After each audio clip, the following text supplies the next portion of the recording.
Hey guys, welcome back to another video of that AWS guy. My name is Rashid and I am certified from AWS as a cloud practitioner as well as an AI practitioner. And today we're going to be solving 2025 questions regarding cloud practitioner and one of the main topics, which is cloud concepts.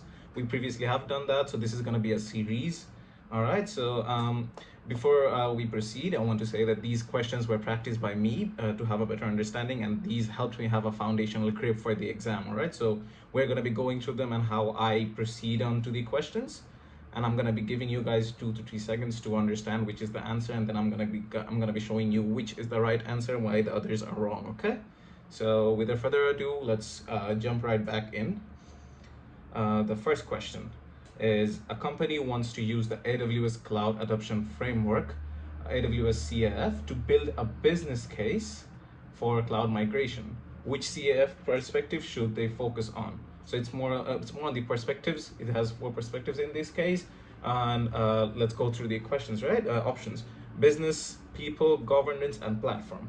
All right, the answer here is business. Why that's the answer is because on the business perspective side, it focuses mainly on the stakeholders and their investments. Are they meeting the business value that it's giving to all the system and the infrastructure, right? So in this scenario, it does provide a business case for cloud migration. All right, we proceed on to the next one. Why people is not the answer is going to be because it's more on the organizational readiness, skills. Are they educated enough to match the system? All right. The governance is basically more on the compliance reports and how it's facing the security risks and everything. So that's not a case to be given in this scenario. And the platform is more basically referring on to the infrastructure side. All right, so that's it for the first question. Proceed on to the next question. What is an advantage of deploying an application across multiple availability zones?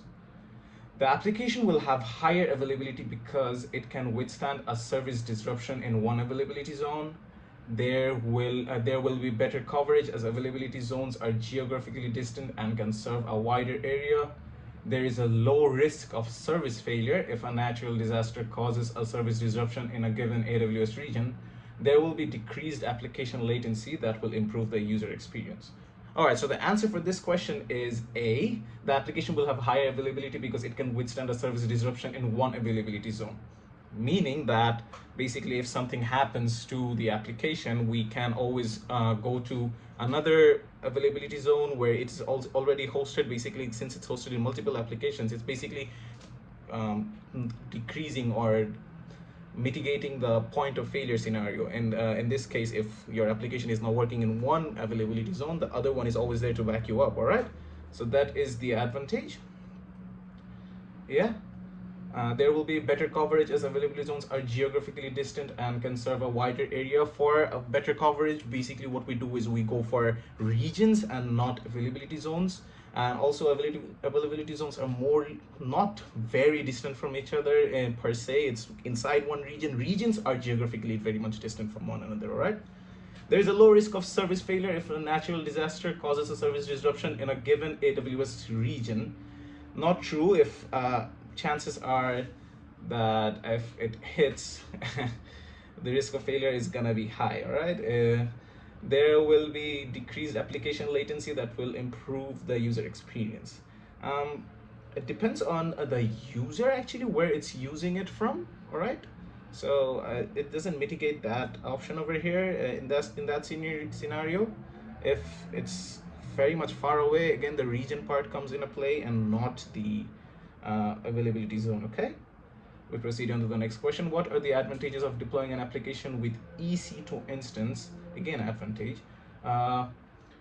Instances in multiple availability zone. Okay, again multiple availability zones. Okay, reducing the operational cost of the application, allowing the application to serve cross regions users with low latency, increasing the load of the application, increasing the availability of the application, preventing a single point of failure. Okay, so the answers for this MCQ is gonna be E and D. All right, Increasing the availability of the application is basically mitigating the point of failure. If something happens to one case, it's still available in another zone, right? And preventing a single point of failure basically goes for the same concept, okay? Increasing the load of the application is not something that availability zone is supposed to be taking care of. It's more on the how much it can uh, it basically auto scaling group is what does in this scenario. They provide the load in the application, so this has nothing to do with the an advantage, okay? Allowing the application to serve cross region users with low latency, this does not do that. We would AWS regions is something that does that, as well as CloudFront deals with low latency as it brings it to the nearest edge locations, okay? Reducing the operational cost has nothing to do in this scenario. In fact, if not, it's gonna actually increase the cost because of you applying it in more availability zones, okay? Yeah, it does. Okay, so which pillar of the AWS architecture, well-architected framework focuses on minimizing the environmental impacts of running cloud workloads? Performance efficiency, operational efficiency, cost optimization, sustainability. Okay, so performance efficiency is more towards your resources, workload efficiency, how efficient they are. So this is not something that's going to support your environmental impact. Minimize the operational excellence is more of the workload together, how excellent it is or how efficient it is in that scenario. Not gonna be working in this scenario.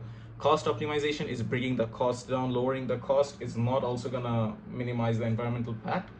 Sustainability is something that actually does in this scenario, as it's gonna go through the usual ones, basically how AWS or how the infrastructure can be used in order to minimize the environmental impacts, maybe using resources that would cost less, or resources that would actually not cost less, that would have less impacts compared to other resources, or migrating towards more of a different approach in this scenario, okay?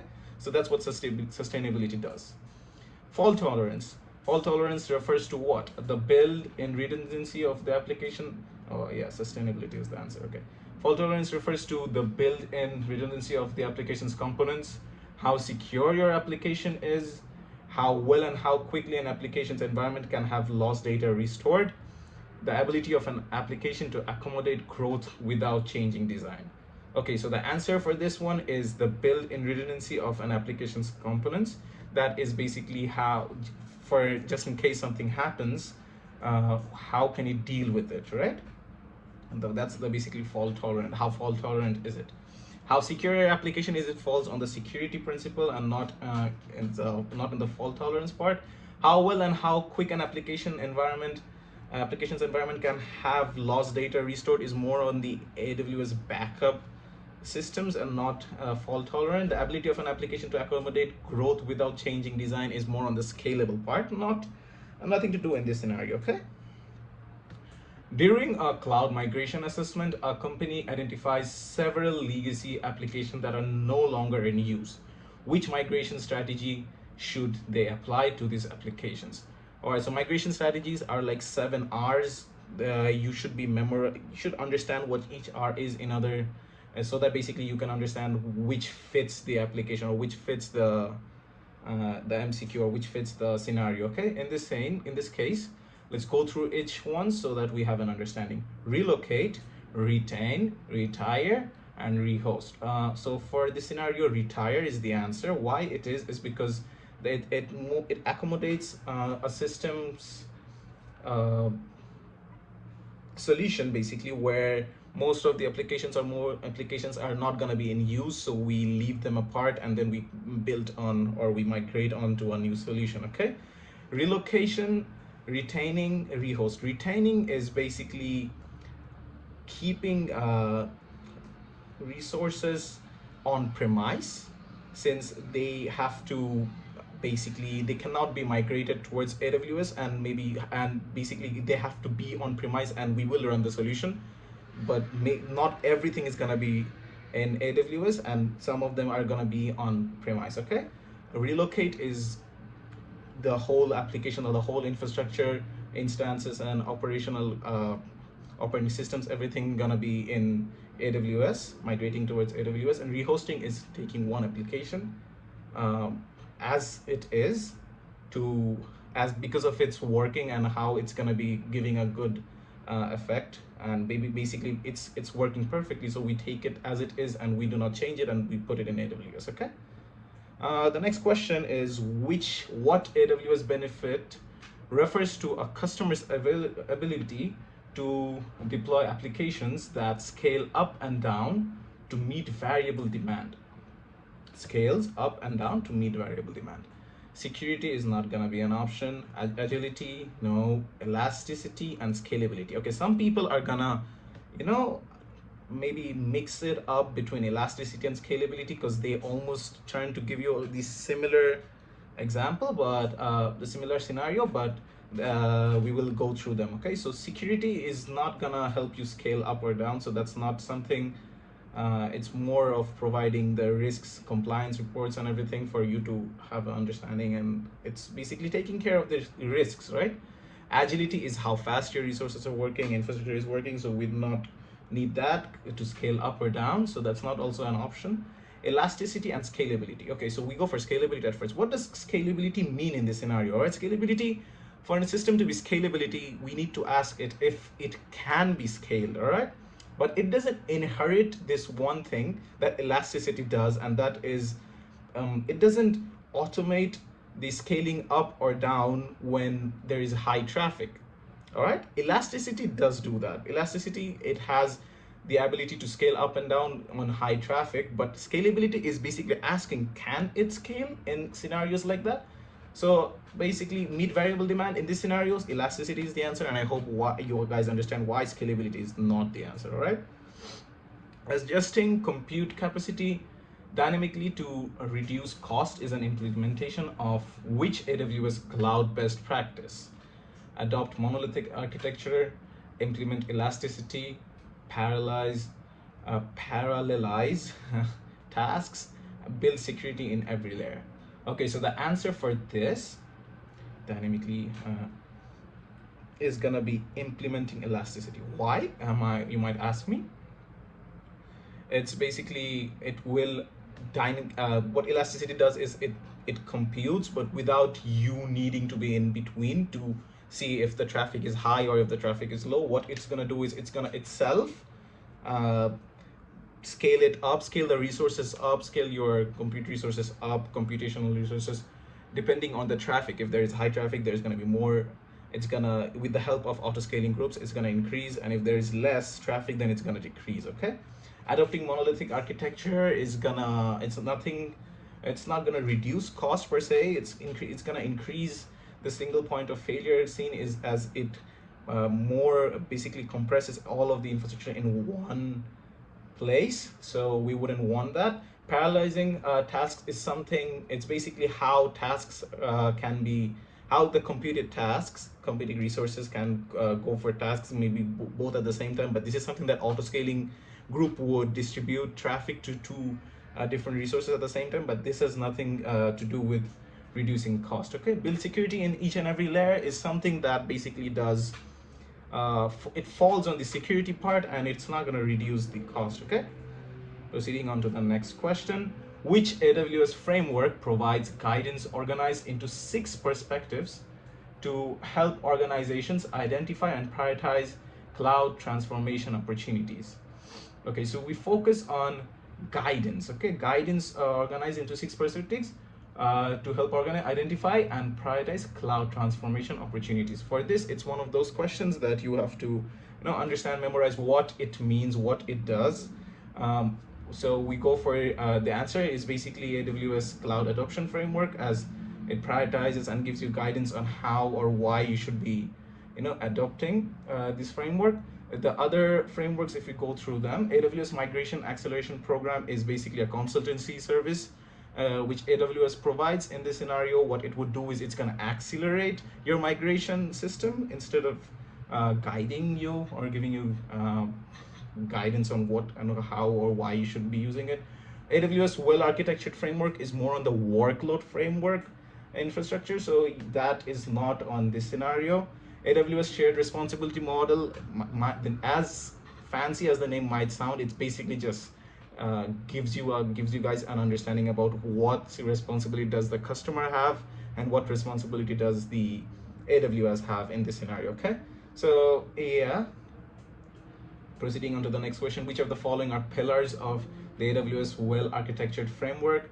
There are 6 pillars in this architecture framework, well-architected framework. The workload part, it is operational excellence, then there is security, and then there is reliability, then there is performance efficiency, and performance efficiency, then comes, I forgot, but wait, operational excellency, security, reliability, performance efficiency, low cost optimization. Yeah, and the other one, last, if I'm not wrong, should be scalability. Yeah, if I'm not wrong, all right. If I'm not wrong, it starts with something with S. It should be sustainability. Yeah, sustainability, not scalability, sustainability. Yeah. Okay, so the 11th question. According to the AWS Well-Architected Framework, what change management steps should be taken to achieve reliability in AWS Cloud? Okay, so change management steps according to this framework. Okay, so use AWS Cloud Trail to record AWS API calls into auditable log file. Use AWS config to generate an inventory of AWS resources. Use AWS Certificate Manager to whitelist approved AWS resources. Use service limits to prevent users from creating or making changes to AWS resources. Use Amazon Guard Duty to validate configuration changes made to AWS resources. The answer for this MCQ is going to be A, use AWS this one, and B, config. Okay, so why, you might ask me. I'm gonna go for the other options why they're wrong, and then we're gonna come back to this. Okay, using Amazon Guard Duty to validate configuration changes is not something that Guard Duty does. What it does is it basically looks out for security or risks inside your application or inside your system. Using service limits to prevent users from creating or making changes to AWS resources is something that we wouldn't apply. That being said, why we would not apply is because that's gonna prevent the customer from scaling up or down in the near future, right? Using Amazon AWS Certificate Manager to whitelist approved AWS resources and services is not something that we would want, because this is not something that is AWS Certificate Manager is for. It's more on providing TLS SSL certifications, right? Okay, so using Amazon config to generate an inventory of AWS resources is gonna give the customers an idea about what resources are being used and how are they configured in this scenario, for us to have a better understanding about the whole situation, right? Of the whole infrastructure. And Cloud Trail to record AWS API calls into an auditable log file showing what is being done, where is it being done, to improve the reliability of the whole structure. Okay, proceeding on to the next question. Your application has recently experienced significant global growth and international users are complaining of high latency. What is the AWS characteristic that can help improve your international users experience? High availability, global reach, elasticity, data durability. Okay, so the answer for this goes by the name, is global reach, because that meaning say that that's gonna provide us with the options of AWS regions and availability zones all throughout the globe, geographical locations everywhere, where basically the customers nearest to their regions are gonna get low latency, right? So that mitigates the problem in this scenario. High availability is more of the practice that we were talking about for a resource and the point of failure thing. Elasticity is scaling up, down. Data durability is how data can basically, what can data go through and still be alive in this scenario. Okay, which of the following cloud computing deployment models eliminates the need to run and maintain physical data centers? Okay, physical data centers, PaaS, on-premise, IaaS, and cloud. So the answer for this is cloud, as that they do give out deployment models And for them, if you do that, if you follow by that, you don't have to be taking care of the infrastructure, the physical infrastructure, where they are, how they are. This is one of those questions that you have to memorize. Platform as a service, PaaS, is basically serving you with infrastructure, but it's not a deployment model. Same goes for IaaS, infrastructure as a service. It does provide the infrastructure, but it's not gonna be taking care of the deployment, where is it situated in the situation. On-premise is basically your company having, if your company is migrating towards the cloud, your company has the resources and everything, your company has the infrastructure.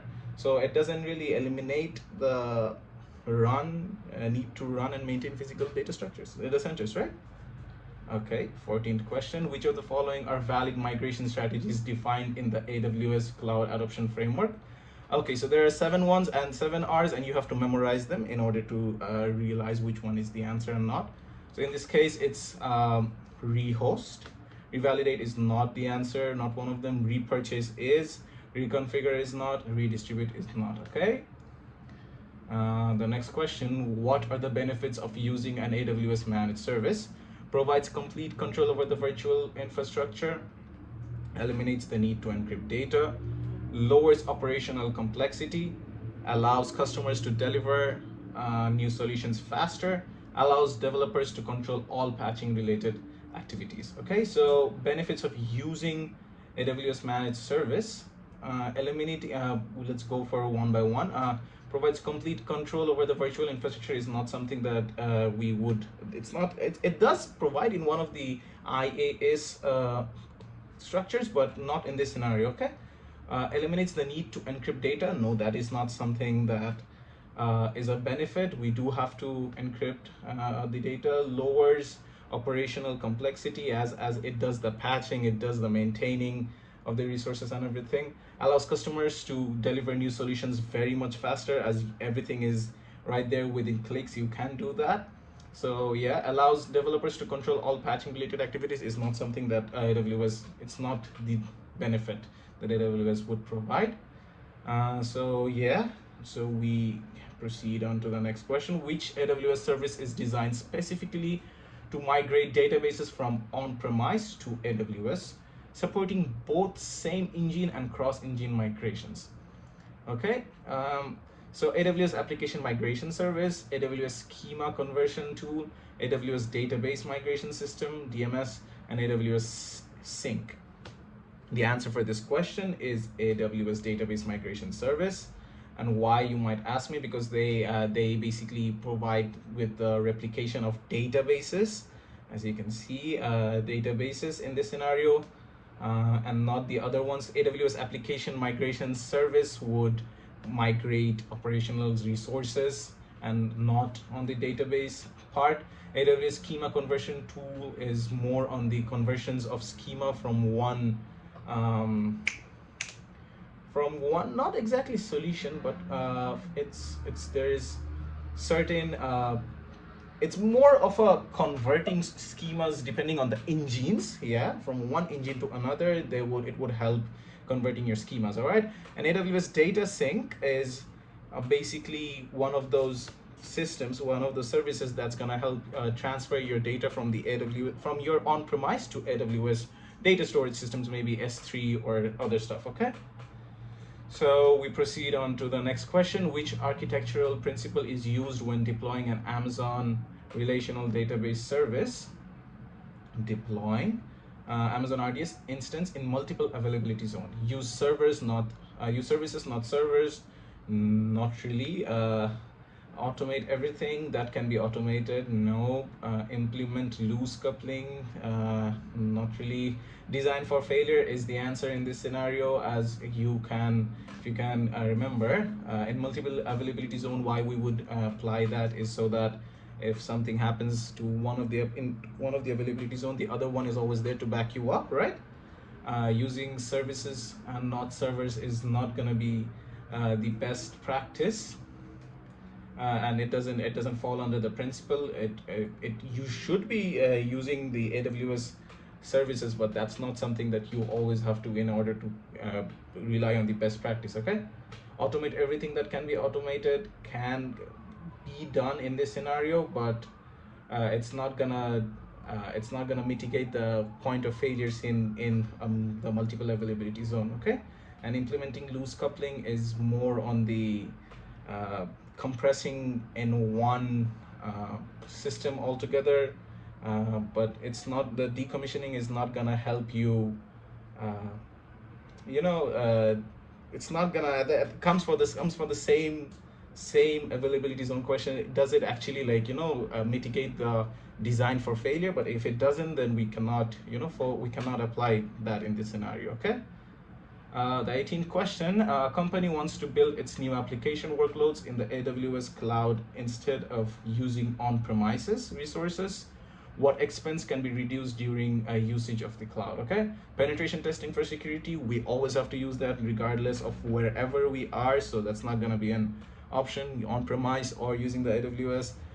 The cost of writing custom built Java or Node.js is not also going to be an option. Why we say that is because regardless of the services that you're using on-premise or on AWS, you still need to be, you need to have that, right? It's not like it's AWS is going to do your work for you, right? You still have to, using their services, you're going to be doing what you need to be doing. Hardware required to support new applications, 100%, as it's an online, it's gonna be having virtual, it's gonna give you virtual assistants, not assistants, virtual resources, so you don't have to do it on premise. That's what AWS would do in this scenario. Writing specific test cases for third-party application is not something that can be reduced, the cost. So yeah, that's not a, why am I marking it? Okay. 19th question, a company needs a disaster recovery strategy where a scaled down but fully functional version of its environment runs continuously in a secondary AWS region. Okay, enabling rapid failover by scaling up to full capacity when a disaster occurs. Which disaster recovery strategy does this describe? Multi-site active-active, backup and restore, warm standby, pilot light. So this is one of those questions where you have to understand the strategy, and you have to understand how the strategy works and everything. If you do, then you would know that warm standby is basically the answer to this question. Why? Is because it does have a fully scaled down functional version, and just in case something happens, it's gonna scale up and the whole thing is gonna, start working instead of the place where basically the disaster happened. Pilot Light is gonna basically maintain more, it focuses more on keeping only the operational important stuff. So if a disaster happens, right, it's not gonna give the fastest failover recovery because it doesn't have all the other resources. So within some time it will eventually get there, but not maybe as fast as warm standby. Backup and a restore is gonna be more on the backing up everything, but it's not gonna, it's since it's gonna take more time, as everything has a backup and you have to restore within time. So it's not as rapid as warm standby in this scenario. Okay, so that's not gonna be, also not gonna be an option. And then there is multi-site active. That is one that, even though if it's very fast, but it's gonna be one of the most expensive strategies, because it almost has like the same thing active. It has an active system running in some other availability zone. So something happens wrong to this one, the other one instantly basically starts working instead of, changing. Yeah. So yeah. And then where did my,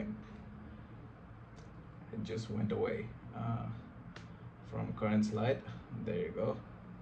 Okay, so which let me bring my highlighter real quick. Why should a company choose AWS instead of a traditional data center? Why should we choose AWS, right? AWS has no limits on the number of resources that can be created. AWS offers edge locations in every country. AWS does not require long-term contracts and provides as per pay-as-you-go model. And AWS provides users with full control over the underlying resources. The answer for this question is AWS does not require long-term contracts and provides a pay-as-you-go model. If we know that AWS's best practice is this, And the other ones, why they're wrong, is because AWS has no limits on the number of resources that can be created. In some scenarios, in some cases, they do have limits. AWS offers edge locations in every country, depends on the scenario, but it actually does not everywhere. But that's not the best practice, right? And AWS provides users with full control over the underlying resources. That is also not true in this scenario. So it does provide the users with control, but not full control. That's where the shared responsibility model comes in hand, where basically we understand what are the users responsible for and what is AWS responsible for, and then there are some things that both of them are responsible for. So for me, that is solving 20 CLF CO2 practice questions. I hope you guys had a better understanding regarding the questions, and do leave a subscribe and a like if you guys enjoyed and want more of this. Okay, that's it for me. Have a nice day.